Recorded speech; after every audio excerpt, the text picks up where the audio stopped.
bahasa daerah atau 750 bahasa daerah jika dihitung dari penuturnya. Menurut Kamus Besar Bahasa Indonesia, bahasa daerah merupakan bahasa yang lazim dipakai di suatu daerah atau bahasa dari suatu bangsa. Kalian dapat membayangkan bagaimana kita dapat berkomunikasi dengan baik jika beberapa orang menggunakan bahasa daerah masing-masing yang berbeda antara satu dengan yang lain. Sudah barang tentu komunikasi tidak akan terjalin dengan baik, bahkan dapat terjadi kesalahan berkomunikasi. Untuk menjembatani hal tersebut, kita, bangsa Indonesia, dianugerahi dengan bahasa Indonesia. Bahasa Indonesia menjadi alat penghubung antar warga, antar daerah, dan antar budaya. Kita dapat menjalin komunikasi dengan orang lain yang berbeda suku dengan kita. Kita dapat menyamakan persepsi tentang sesuatu tanpa takut akan berbeda maksud dan makna dari sesuatu tersebut. Bahasa Indonesia dapat dijadikan alat pemersatu suku, budaya, dan bahasa.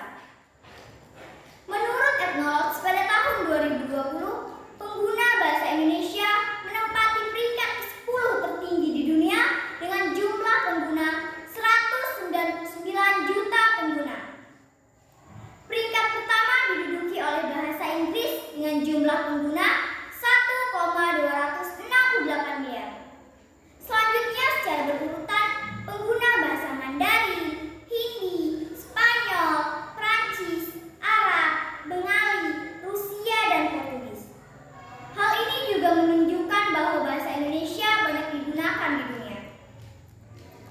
Bahasa Indonesia dapat dijadikan sebagai alat untuk kompromi, sehingga tidak terjadi kesalahpahaman antar suku, budaya, dan bahasa.